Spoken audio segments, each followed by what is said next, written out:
apabila kita membuka catatan sejarah Islam atau dari berbagai riwayat yang ada, maka acara ritual tahlilan tidak dijumpai baik di masa Rasulullah SAW, di masa para sahabatnya dan para tabi'in maupun tabi'ut tabi'in.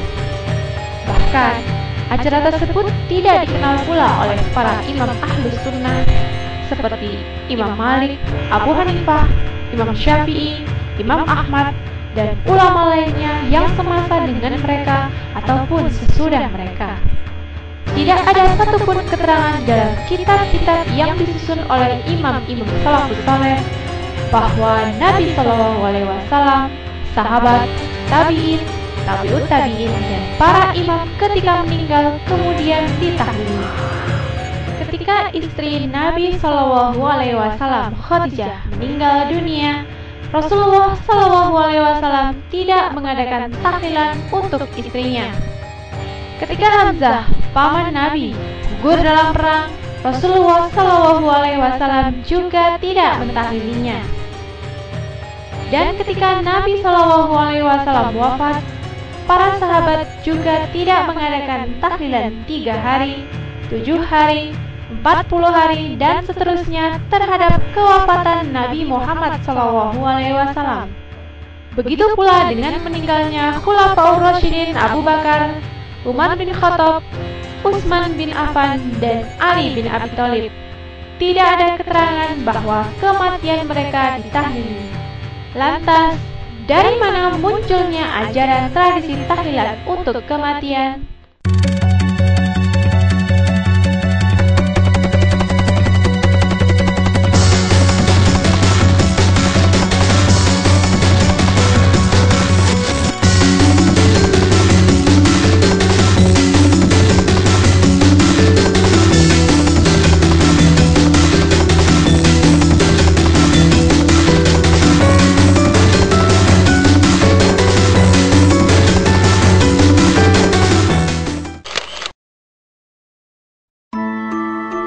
Ritual tahlilan untuk kematian dan ritual selamatan siklus kehidupan, brokohan, neloni, mitoni, tingkeban, dan sebagainya pada mulanya dipopulerkan oleh Sunan Kalijaga dengan mengambil kebiasaan orang-orang kepercayaan animisme dan Hindu-Buddha.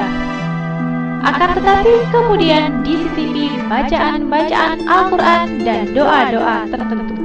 Kepercayaan animisme dan Hindu-Buddha di dalamnya terdapat keyakinan bahwa orang yang meninggal dunia itu rohnya pulang ke rumah pada hari ke-3, 7, 40, dan seterusnya.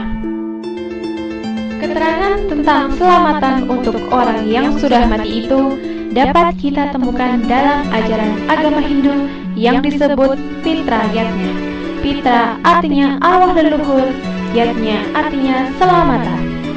Pitra Yatnya adalah tradisi turun-temurun dalam agama Hindu berupa upacara selamatan untuk memberi penghormatan dan pemeliharaan atau pemberian sesuatu yang baik dan layak kepada ayah bunda dan kepada orang-orang tua yang telah meninggal di lingkungan keluarganya sebagai suatu kelanjutan rasa bakti seorang anak terhadap leluhurnya.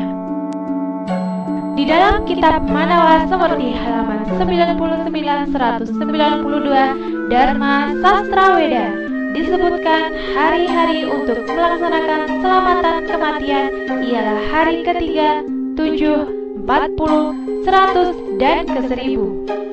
Orang yang melaksanakan selamatan pitrayatnya pada hari-hari itu akan memperoleh pahala, keberkahan, kesejahteraan, dan terhindar dari gangguan roh-roh leluhur. Dan yang mati akan memperoleh kemanfaatan dari mantra-mantra yang dibacakan oleh yang menyelenggarakan upacara selamatan. Adopsi tradisi selamatan itu oleh Sunan Kalijaga diubah sedikit formatnya. Apabila semula pembacaan mantra-mantra doa yang dimaksudkan sebagai upaya memberi kemanfaatan kepada si mayit diganti dengan bacaan-bacaan doa dan sholawat yang disusun secara khusus, serta bacaan ayat-ayat Al-Quran dengan maksud yang tidak beda dengan tradisi fitrayatnya dalam agama Hindu. Susunan doa dalam bahasa Arab dan selawat yang matan dan sumbernya tidak jelas itu sengaja dibuat untuk menggantikan mantra-mantra dalam fitrayat.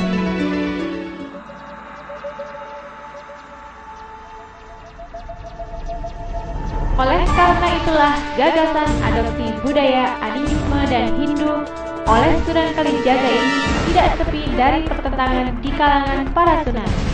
Di antaranya muncul pertentangan dari Sunan Ampel dengan pernyataannya, Dimas Sunan Kalijaga, jangan diteruskan perbuatan semacam itu karena termasuk bid'ah. Itu bentuk ajaran yang tidak diajarkan dalam agama Islam yang suci ini. Kekhawatiran Sunan Ampel itu sangat beralasan karena di samping mengada-ada dalam syariat Islam, sarana dakwah semacam itu kelak akan berketerusan dan seolah-olah menjadi bagian dari ajaran Islam. Tidak hanya Sunan Ampel, Sunan Bonang pun menentang gagasan Sunan Kalijaga yang dikhawatirkan akan menjadi kebiasaan dalam agama yang turun-temurun. Jadi, cara yang dipakai oleh Sunan Kalijaga itu sebenarnya telah memperoleh perlawanan pendapat dari Sunan yang lain. Akan tetapi kemudian Sunan Derajat menengahi. Biarlah apa yang digagas Sunan Kalijaga berjalan dulu, supaya orang-orang itu yang beragama Hindu-Buddha tertarik dulu masuk agama Islam. Sebab saya berkeyakinan bahwa suatu saat nanti akan ada orang-orang Islam yang meluruskan ajaran-ajaran Sunan Kalijaga.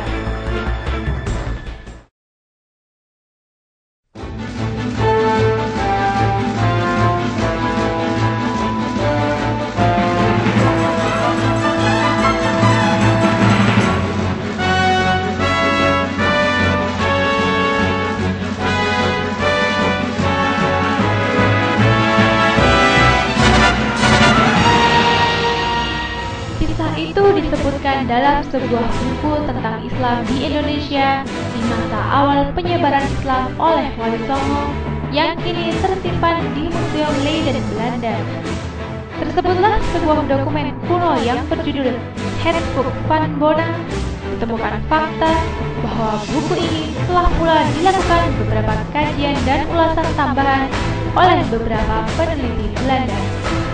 Di antaranya penelitian tesis Dr. Bejo tahun 1816 di Leiden yang kemudian dipublikasikan dengan judul Primbon.